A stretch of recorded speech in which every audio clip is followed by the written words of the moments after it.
Sup everybody, this is Karak with ACG, and it's my continuing mission to bring you reviews that aren't 2 minutes long or filled with sponsored bullcrap. Today's title is the childhood teach a lesson about peaking program known as Home Alone 6. Kid, you're fucked. Nah, actually it's called TattleTail, and the game pretty much stretches the yarn of what would happen if you snuck down to open your Christmas presents early only to find out that your wished-for Lego Lindsay Lohan upskirt kid had been replaced with a Furby that crossed paths with an 11-year-old going cold turkey from all their ADHD medicine.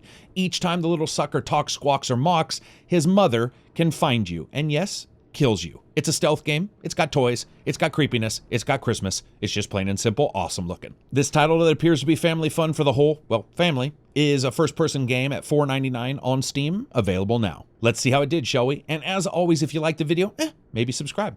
So here's my review for TattleTail. Proof that the color purple's just plain simple scary, return of the Furby, and the futility of glow stick flashlights. Graphics are up first. So pretty much the entire game is seen through a 1980s analog static filter, the entire world, and it's incredibly basic, and while the effects and the color schemes are actually done pretty well, the locations are minimalistic to the extreme, and that does take a bit away from the fiction that this is a family home with people in it during the day. Now, one nice design feature is making sure that each room has something prominent that you can sort of identify easily, even in the almost pitch dark blackness you're going to find yourself in the game. The child's room has a huge plush carpet with animals on it, the living room has its Christmas tree, and of course the kitchen with its maybe not as safe as you think overhead lighting is there.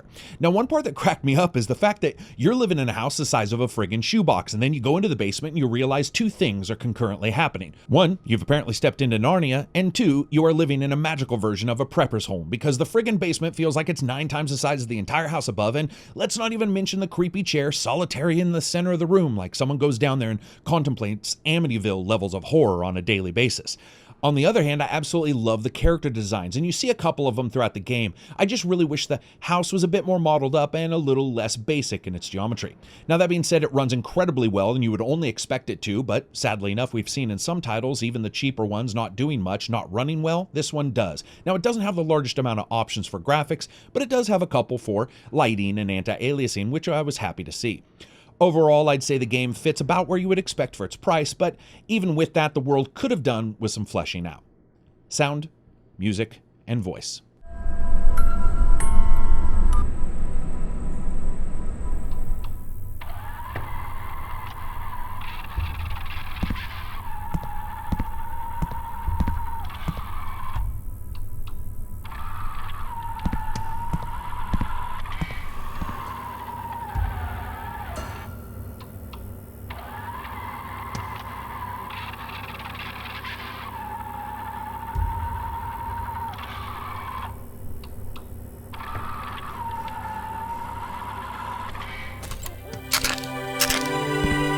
The children thought that Mama would never find them as long as she couldn't see them. Turn the page. Pretty big one. Wow. Wow.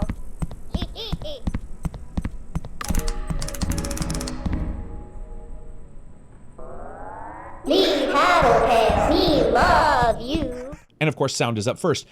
Yeah, this is okay, but honestly, it is not great. Sound occlusion friggin' sucks in this game. You can be beside a wall and hear a sound which can then meander around above and below you, making it almost impossible to find. Now, one time in particular, when a bunch of us were playing, there was a sound that was coming from an entirely different level of the house, but it sounded like it was coming from a home speaker. Now, this makes sense because that's what a speaker friggin' does in horror movies. They turn on for no reason to cause you to look at them so you can be killed from behind.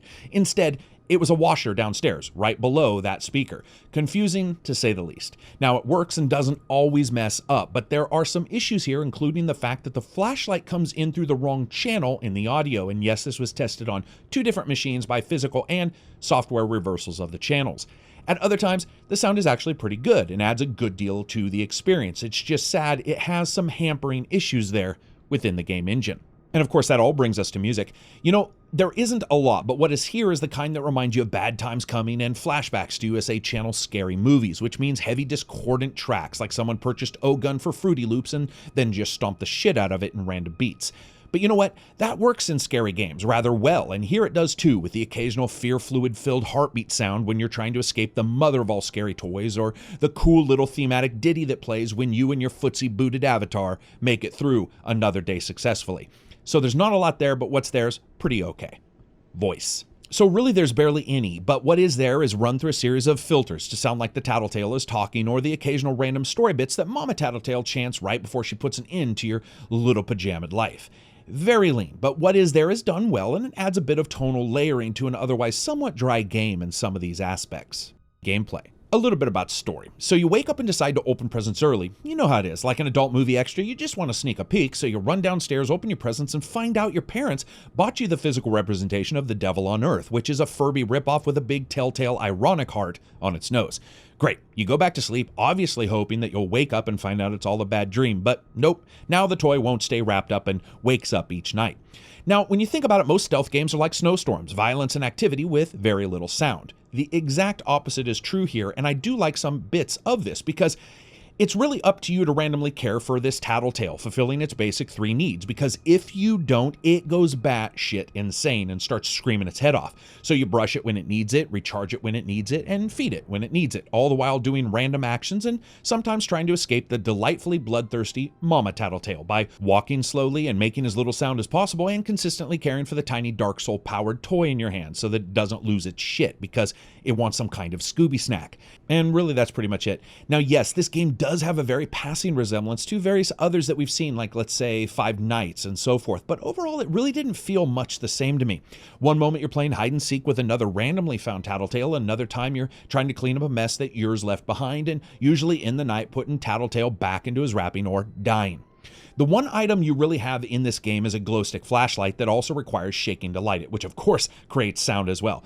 You know, and I'm really not sure what type of alien plutonium isotope is in this thing, but basically shaking it like 5 times returns it to almost sun levels of brilliance, and then it quickly fades, which most likely is proof that if the kid lives and you get to the end, you're going to have another kid growing off his forehead from the amount of pure radioactive energy this thing puts out. Now, since everything in the game is about sound, staying away from Mama TattleTail as well, of course, pretty much everything dangerous makes sound, and your job is to get through to Christmas by performing different actions each day, and maybe even understand the somewhat loose narrative the devs have put together and put in place that at one point apparently involves a TattleTail summoning circle. Being completely honest here, I like the theme, but a lot of this is thin. Fun factor. Yeah, it is thin. The sound inaccuracies actually did detract for me as well, and overall what was here was interesting at first, but it started to drag despite an insanely short playtime. For me, fun can be found in various facets of a title, but it all has to at least come together so that I can enjoy one or the other. And here, every little bit that was here, there was something that was detracting from every other great part, and it just brought it down as a whole package. So as you guys know, I rate games on a buy, wait for sale, rent, or never touch it again rating scale, of course, with rent being replaced by deep sale for the PC titles. Honestly, this is a wait for a sale. There is some aspects of this title that I think people will like. It is shorter, so you can jump in and jump out, and it doesn't cost a lot, but those aren't necessarily reasons in which I would tell somebody to run out and get a title. So anyway, that's it for me. I hope you liked the video. If you did, give it a thumbs up. Maybe check out Twitter or Patreon. They absolutely help. Maybe check out the Reddit channel. If you dislike it, give it a thumbs down. Peace out, and enjoy the rest of your weekend.